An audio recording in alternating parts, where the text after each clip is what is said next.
speaking with Mr. Ngalande in the government rest house. It is about 9:40 in the morning on the 14th of November. Now, Mr. Ngalande, could you start off by giving your full name and when you were born, where you were born?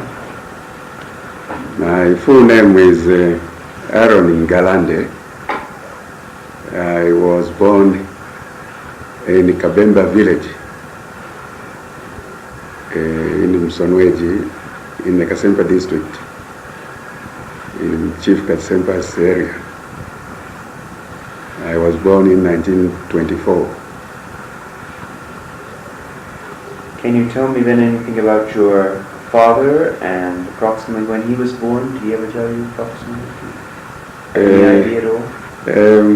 Well, that one is difficult. I can't remember when he was born, but I can remember when he died because I was there.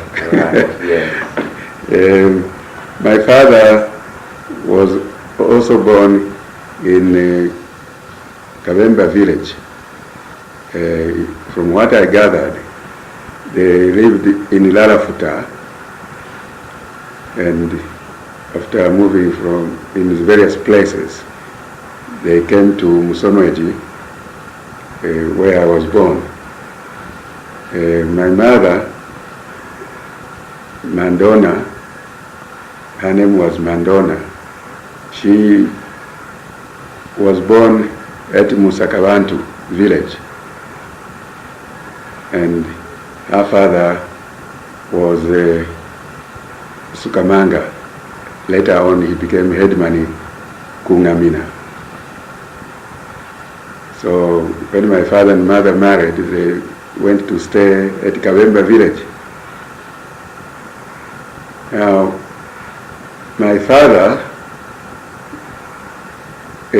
told me that his mother came from Inamfumu village. His father came from Inamfumu village in the Kasonso district, in the Chief Kasonso's area in the Kasempa district. And his name was Musakabantu, just by coincidence, not Musakabantu, the village today where my mother came from. But his name happened to be Musakabantu. So he moved and lived in the Kabemba village because he married there, and he had a lot of children, sons and daughters, of whom my father was one. Mm-hmm. Well, now,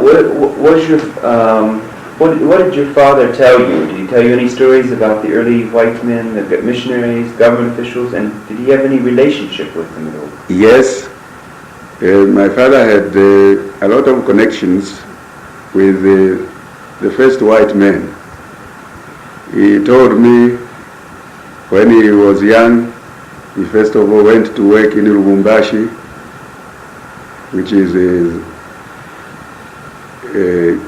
it was the Congo then. Now it is Kinshasa, Zaire. He told me how he went there and how there was an outbreak, an epidemic, and many people were dying. It looked from what he said, it looked as if there was cholera, because many people were dying of stomach illness. And after that, then he came back home. Then he went again to Lusaka. This story he used to tell me. He used to work as a cook.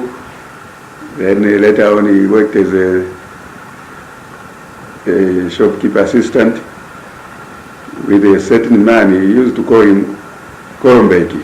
I don't know what, but he said it was quite a famous shop in Lusaka in those days, but it was still a village.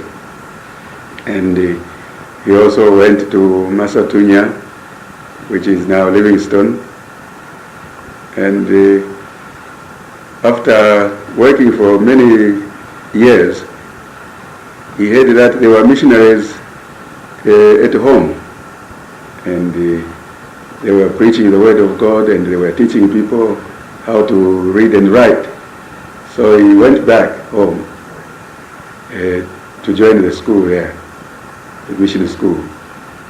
And that was the beginning of his education. I don't know what classes they had, what grades.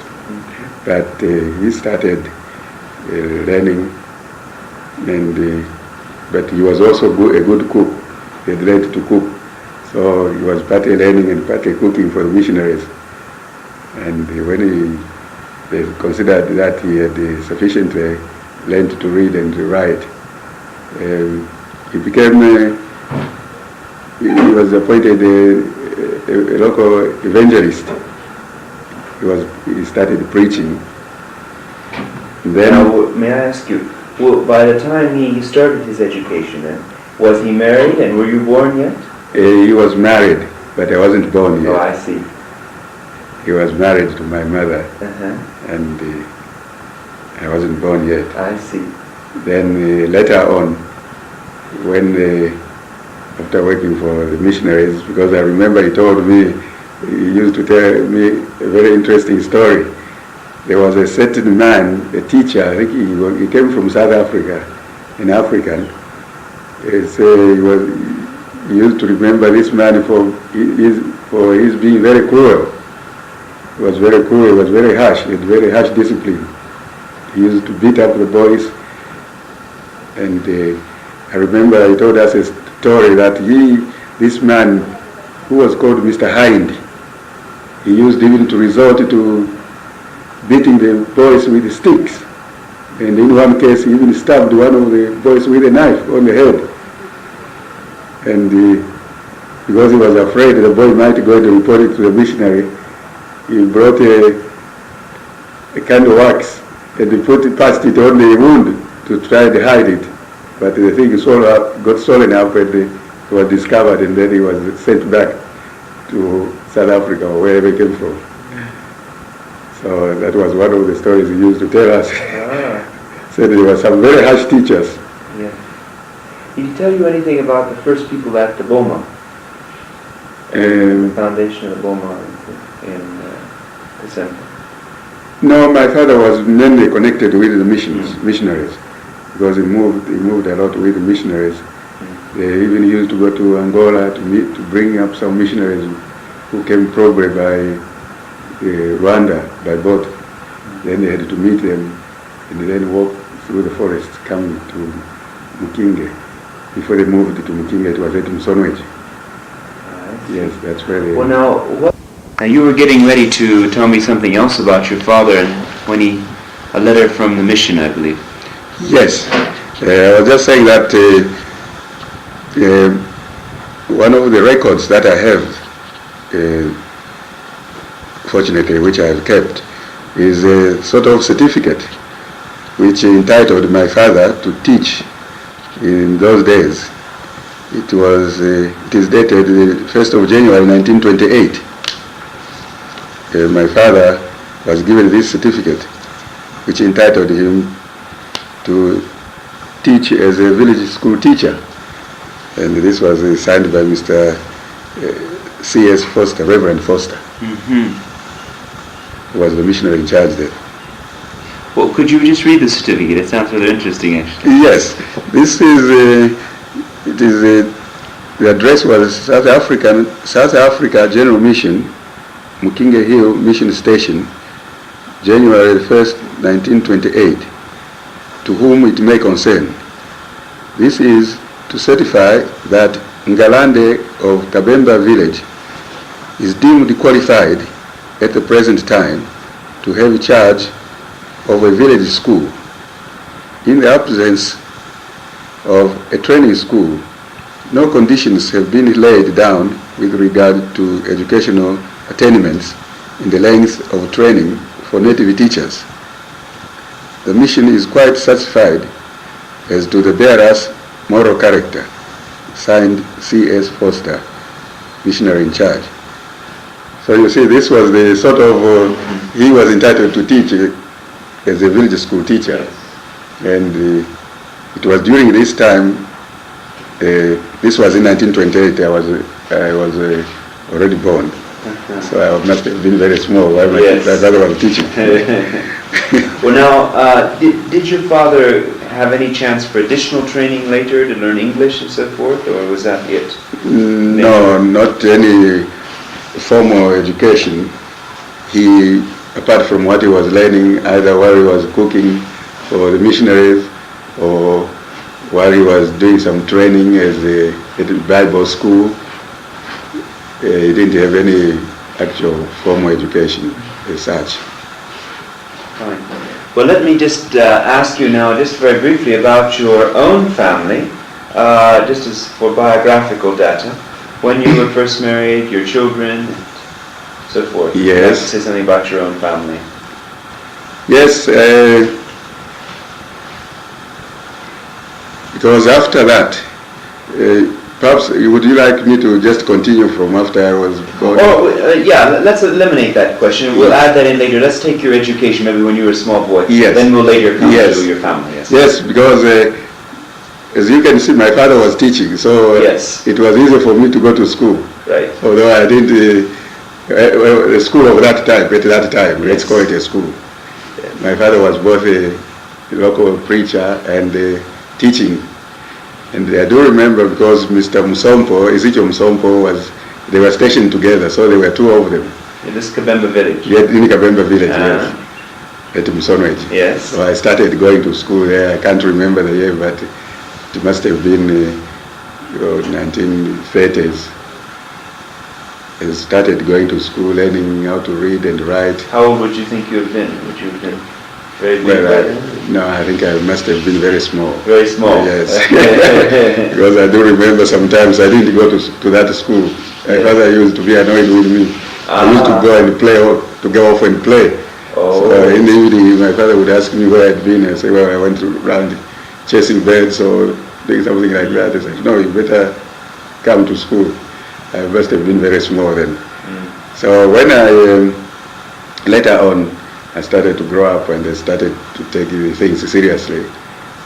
And in 1935,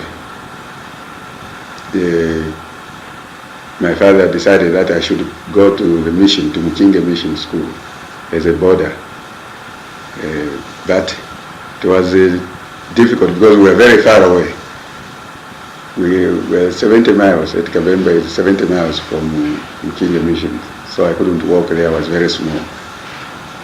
So, but it happened that the missionaries went there to conduct a mission conference, and I was lucky that Mr. Esa Mremena had just come back from Johnston Falls. He went there for training as a teacher. There were three of them who came: Mr. Esa Mremena, Mr. Noah Kivinda, he's popularly known as Noah Hunter. I believe at the moment he's in Solwezi doing as a contractor, building contractor. And there was Mr. Briggs Mankinka. Unfortunately, he passed away. There were three. In those days, they were we could call them the most highly qualified teachers, apart from Mr. Jesse Sandasanda, who had come area, who was trained in Mazabuka, at Mazabuka Jin School. So in addition to Mr. Jesse Sandasanda and Mr. Jezria Mukika, those were the first qualified teachers in our district. That was about 1934, they came from Mazabuka Jin School. Then in 1935, we received three other teachers. They were, of course, all mission teachers. We had no government teachers at that time.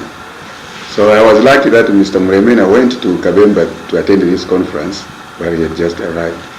And so he agreed with my father that he would take me back to Mukinge and I would be in the boarding, he would look after me. So Mr. Mremena, I owe a lot to Mr. Mremena, yes, Mremena. He brought me to Mukinge. That was 1935, so that was the beginning of my real the education under qualified teachers. Yes. I don't know what class that was, whether it was standard 1. I believe it was standard 1 because I think when the sub A, the sub B, because I had passed that stage at Kabemba. So I was I even got the first introduction to English reading, English writing, English. We had the primers from South Africa. This is Mukinge, yes. So I continued from 1935 up to 1940 when I passed my standard 5. And during that time we had a variety of teachers. We had Mr. Noah Hunter, apart from Mr. Esam Remena, Mr. Noah Hunter, and then Mrs. Foster, Mrs. June Foster. She was, I think, a very good teacher at that time, because she brought us a lot of supplementary readers. She used to bring us readers to read. Where she was short of readers, she used to type out scripts. She gave us a sheet each so that we could read. I remember one such book she used. We used to read. Because she didn't have enough copies, she typed out some copies. It was the Robinson Crusoe. We enjoyed that story very much. Yeah. So, and many other readers. Then we were introduced to these Oxford readers, new method Oxford readers, where we had a lot of stories that we liked very much. Was the Aladdin's lamp, and there was a story about the king who liked the new clothes. And then one of the children told the king that he was not actually putting on any clothes. He was cheated by a tailor, so we used to laugh. So in that case, we read a lot of stories, and I was interested. English was one of my favorites. So because the background was good, I was interested in English. So I grew to like English throughout my education. Then in 1940, we were selected. May I ask you, before you go to 1940, actually? Yes. Did your studies actually include any crafts or manual work? Not manual work, but manual arts, such as woodwork? Yes. Brickwork, anything? When we were at Mukinge, the emphasis, crafts and outdoor work had just as much emphasis as indoor education.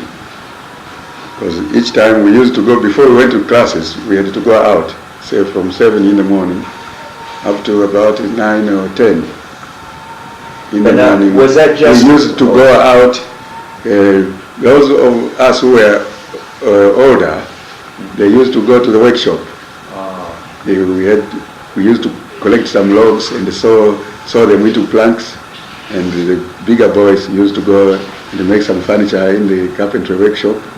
Those of us who were young, we used to go to the gardens, with the school garden.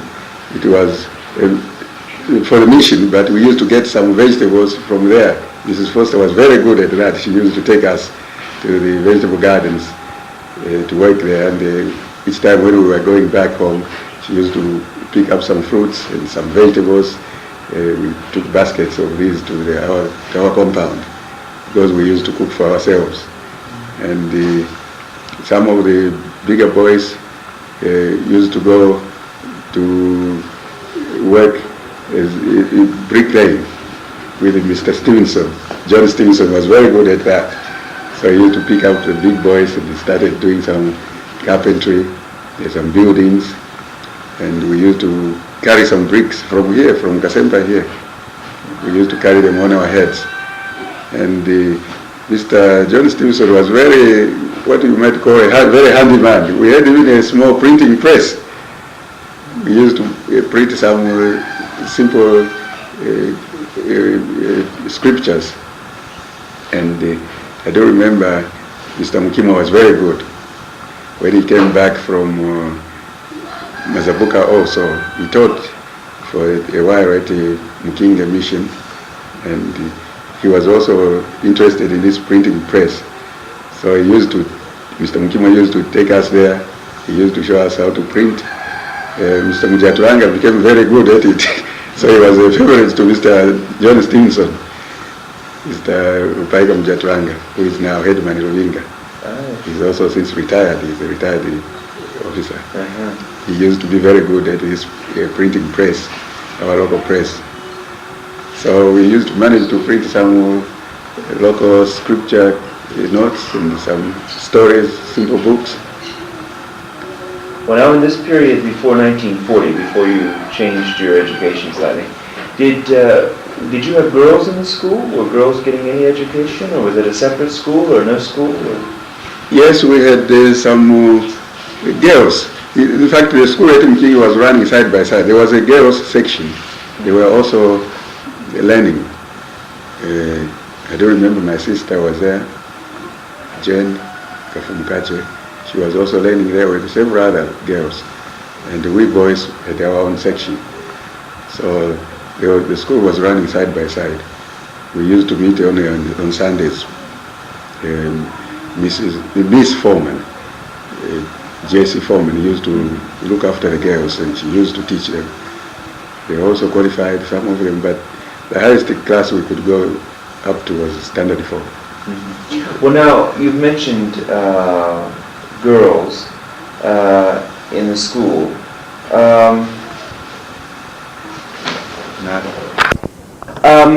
Mr. Ngalande, you mentioned your sister, Jane Kafumukachi. Yes. What other brothers and sisters did you have? You were the eldest, I think. Yes, I am the What others were in oldest. school?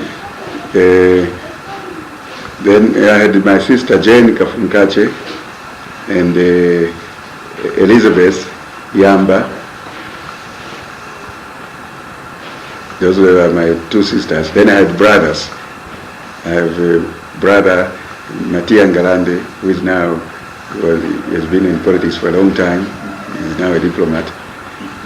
And Esau Ngalande, who now works for prison services, is now in Mansa.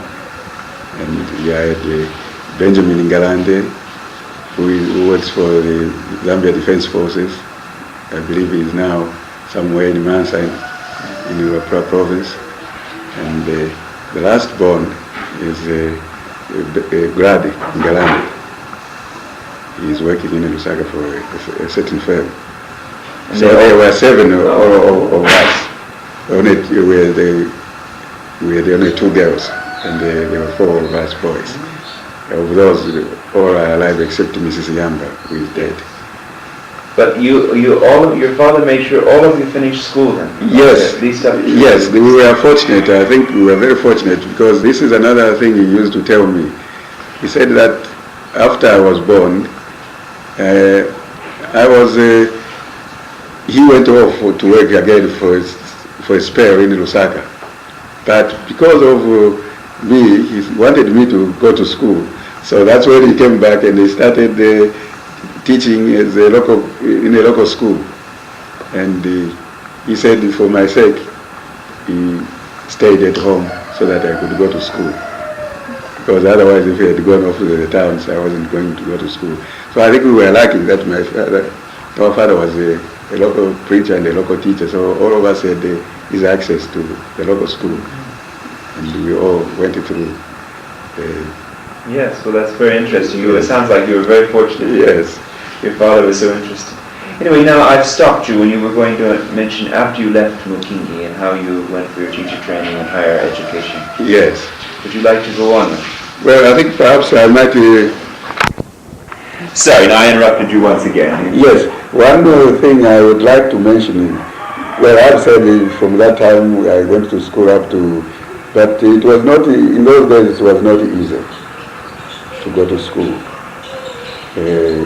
Because I had a lot of friends with whom we started learning at Kabemba, but they were not fortunate to continue with their education, because it was difficult to find clothes, and if you had to come to Mukinge, you had to find 5 shillings, which is 15 Ngwe today.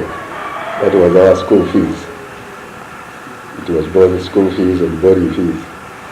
But many of the boys, many of my friends from the same village failed to find that 5 shillings because their fathers couldn't afford 5 shillings. So I was lucky because my father could afford it, to find the 5 shillings to pay for me. And during the holidays, we used to stay on at mission to work. I do remember the highest I could get after working for a month was 3 shillings. Anyway.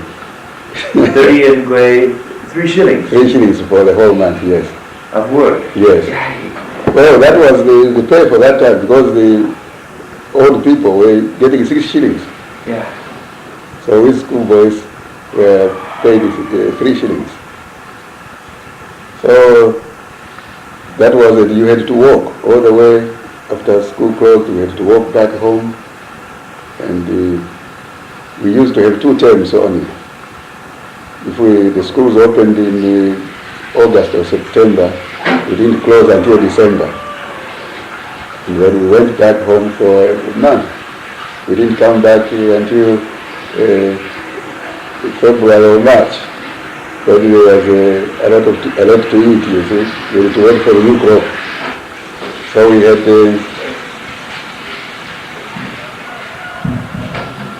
so it was quite interesting. We had to walk. So many of my friends couldn't afford to walk even that distance. They were lazy. And sometimes we had to go through rains. There were no buses in those days, and the bicycle was rare. So we depended for our transport on walking all the time.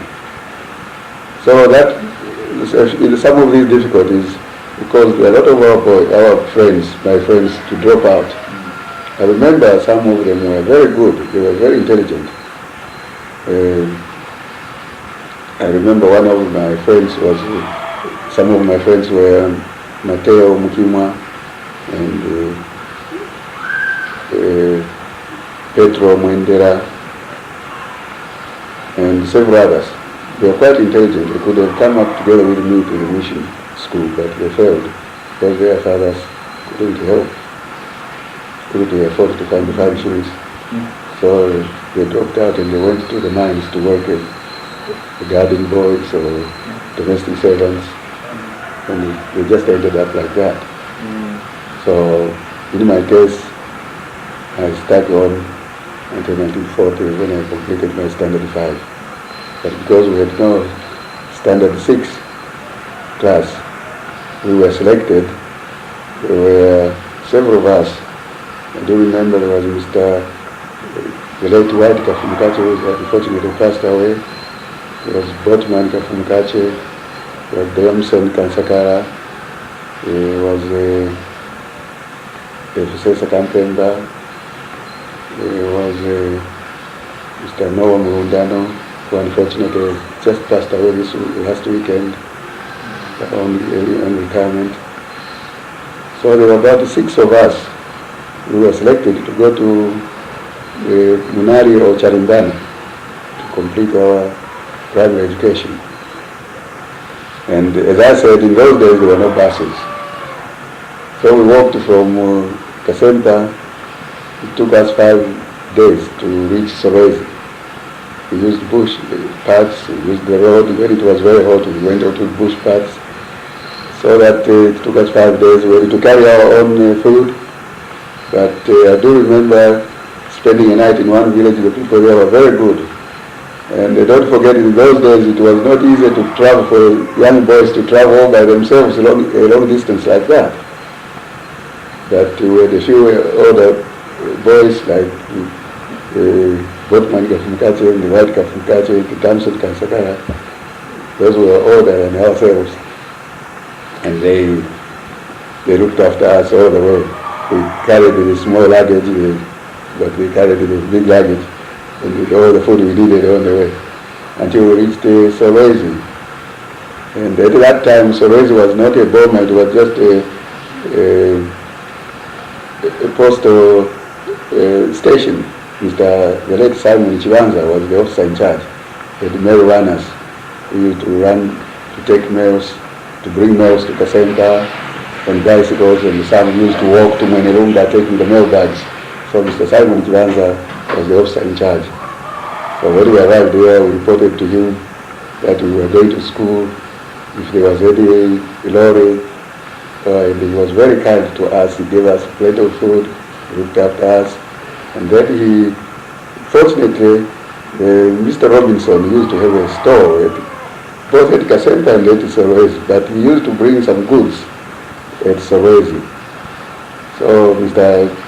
Simon Chivanza arranged for us to, with Mr. Robertson's driver, to give us a lift to Kitwe. And we were lucky, we got into that lorry and we went up to Kitwe. And from Kitwe we got onto the train to Lusaka. Did Mr. Chibanza tell you anything about his own struggles? Oh yes, yes. Mr. Chibanza was very good. Each time we saw, at the time, he called us. He started to tell us stories about how he struggled to get to Kafue, and he got his education. And he told us stories of how he met Dr. Agre. He visited Kafue that time during his days. And he told us how impressive Dr. Agre was. And that was, we could see that he had an interest in politics. Because Dr. Agre was a Negro. And how he told them how the people in America were struggling, and in West Africa, how they were struggling to get freedom and to get equality with the whites. So he told us a lot of stories. So he encouraged us. He said, you carry on, don't go back, you carry on with education because the education will help you. So we were very interested. He gave us a lot of encouragement. And in spite of all the hardships, I think we enjoyed it. We enjoyed our trip, even walking. Our first experience was on that lorry, so we got onto the lorry. There were no buses. Oh no, we enjoyed that ride up to Kitwe. We stayed for a few days at Mindoro Mission because Mr. Whiteka from Gacho, the brother who was working as a domestic servant at Mindoro Mission, I believe he was working for Mr. Cross, Reverend Cross. So they were very good with us. They gave us plenty to eat, they looked after us. Mr. Costaga from Gacho was very good to us. So he escorted us up to the train, and that was my first experience to get on the train. So we sat on the train the whole night. We arrived in Lusaka the following morning, and we went to Munali. Because Munali by that time has even the gym school had moved from Mazabuka to Munali, so it was two schools in one, the gym school and the Munali training center, so that both the academic education and the teacher training education they were taking place at the same place and at the same time. But when we arrived there in 1940, we were told that since we were going to be teachers, we should go to Charimbani, which had moved about 35 miles east of Lusaka, on the present site of Charimbani Training College. So we were told that we were not going to stay at Munari, but we would go to Charimbani. So we were, and while at Munari we found a few of our friends from here, from the Northwestern Province. I remember one of those was Mr. James Jipampara, the brother of the old man, Jesse Sandasanda. Oh, he welcomed us very well, he made us comfortable, and he made us feel at home. We were quite comfortable. He was glad to see us because in those days there were not many boys from this part of the country who went to school at Munari or at Charimbani. So he got his friends to come and greet us, and he was very happy to see us. Naturally, because he was the only one at that time at Munari. So naturally, he was very happy to see us. So he made arrangements for us to get on the lorry again to go to Charimbani. And when we arrived at Charimbani, we were very happy because there were a few of our friends. I remember one of the people who were there was Mr. Briggs Mankinka. He was taking a Jeans teacher's course. After working for some time as a teacher, he was selected to go and take an advanced course as a Jeans supervisor. And Mr. Brasho Rewira, who is also unfortunately dead, he was also on the same course.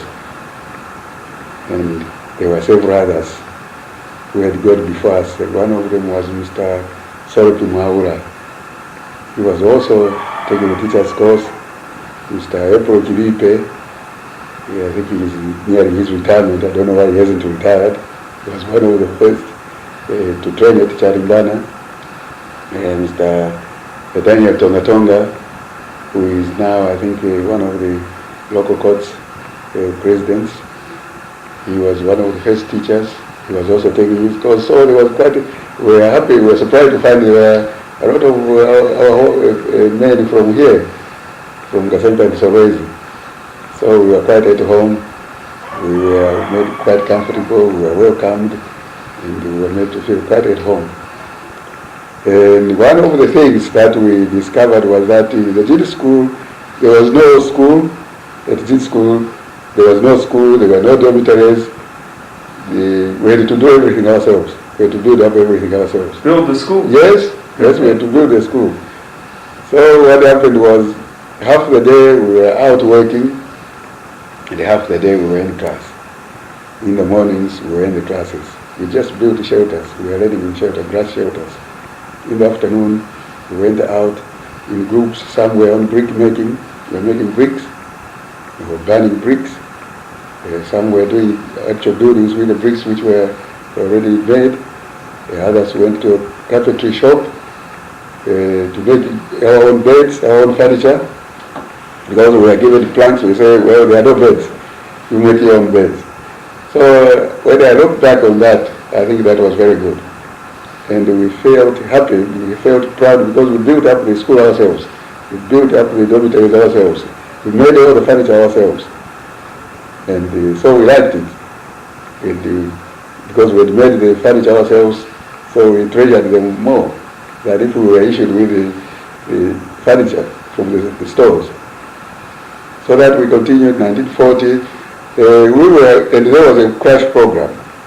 Since those of us who wanted to be teachers could not stay to Munari, we were directed to Charimbana. We were given a crash program. We had to do academic work and teacher training for the 2 years that we had. Because there was provision for people who had done standard 4, they had to take teacher training, they qualified for 2 years. So those of us who wanted to increase our academic qualification, we were allowed to take academic qualification standard 6 and teacher training at the same time. It was hard work. It was really hard work. So we had to do both. So for the 2 years that we were there, we had to do both standard 6 and teacher training. And after a lot of hard work, I qualified. Did anybody else qualify, or were you the only one of those? Yes, I was one of them. Mr. Mujatranga, Paika Mujatranga, Mr. Botman Kafumkache, Mr. Mike Mambwe, Mr. Jonathan Mambirwa. Unfortunately, he has also passed away. We qualified. We were the people who took away a crash program. For several years that went on. Those who came after us, they took 2 years, the crash program, because of the shortage of teachers in the country. So in 1942, we qualified, we passed out as qualified teachers with the standard 6 academic qualification teacher training. Because in those days, many teachers, the only standard 4 qualification with teacher training. So that we were lucky to do that course. And there were many like us who followed after that. So when we came back, after we graduated, I think we spent while there at Charimbana, one of the things that we did, I think, was self-reliance. As I said, we had to make all our own furniture, we had to build our own houses, we had to build our own classrooms, so that by the time we qualified in the classrooms, not in the shelters. We had built part of the college. So we felt very proud. Up to now, we are very much attached. We have a lot of happy memories of Charimbana. So you really worked academic, teacher training, and also literally build. Yes, in practical work. So we worked very hard. What months did you have to go, and what months did you go to school, and did you come back on holidays or just stay? No, we didn't ever come back for holiday. For the whole 2 years we had to be there. It was a crash program. We had a few holidays, but many of us, it was too far away to come. We had no money, there was no transport. So we had to stay at Charimbana Some of our friends went into Lusaka if we had 3 or 4 weeks holiday. Some stayed on at Charimbana to do some work, holiday work, to get some pocket money. And others went to town. Those who could afford came to the Copper Belt to do some work if they could find it. But we were very lucky at that time. If we wanted, you could just go to Munari, because there was an arrangement between the principal Charimbana and the principal Munari, where Munari boys could go and stay, spend their holidays at Charimbana. Those who liked the country life, they could be in the body, they could get all the food, they had all the milk, because we used to keep, one of the things we used to do was to look after poultry. We had to look after cattle. We learned how to, we had the production unit. In fact, at Charimbana, we had the production unit had already been introduced. We had a farm, a demonstration farm. We used to learn how to run farms, to look after cattle, to look after pigs, after sheep, after goats, after chickens. So we had our own production unit. So we used to work on the farms as well, carpentry workshop. So it was an all-round course, For teacher training? For teacher training. This wasn't for the gene side? Even the gene supervisors.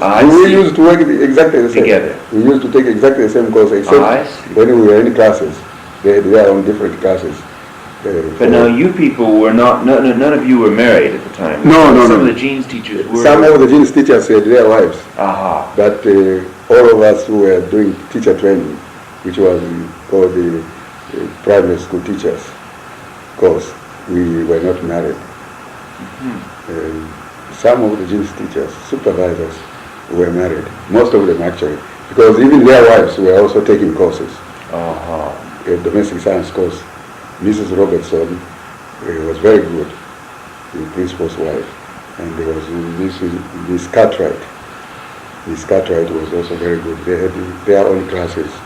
They used to read cookery, laundry, and all the domestic science. Some of the women became teachers of domestic science, and they were very good because they used to do theoretical courses and the practical courses. And I do remember Mrs. Robertson used to say, look, what I'm going to do is, those of you who are married, after I've taught your wives then I'll come and give you notes, because I know some of your wives don't know how to read, so I can't give them notes. I'll give you notes so that you will be able to help your wives to remind them of what they've learned. And those who were married, I think it benefited, so that we were also taking a domestic science course alongside the women. So those who were married, I think they were very happy. Would you like to go on and say anything else about Charimbana? Yes, another thing which I liked very much, and I think my friends liked it, was that the principal of Charimbana, Mr. David Maxwell Robertson, was very much interested in scouting, Boy Scouts. So that also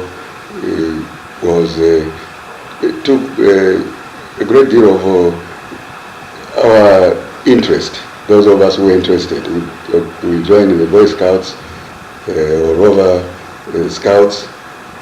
We were at weekends or after classes in the evenings, we used to meet in our troops, and this was a new experience again, because this was not happening in mission schools.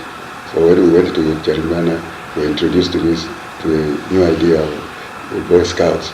And even some of the jeans teachers, those who were taking jeans course, joined the older ones joined the Rover Scouts.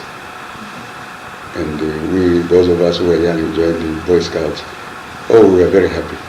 We enjoyed it. At weekends we used to go out camping, and it taught us self-reliance and to act quickly, to think quickly. I think that's one thing Charimbana was famous for. And during holidays we used to go out camping, and in fact I qualified, I even got Wood Badge, which was the highest qualification. I even have certificates. certificate, wood badge certificate will be. Yes. You've just showed me your wood badge certificate. You said you liked some people came from far away for that. Yes, with wood badge, it was not only confined to people from Charimbana. This was attended by people from all over.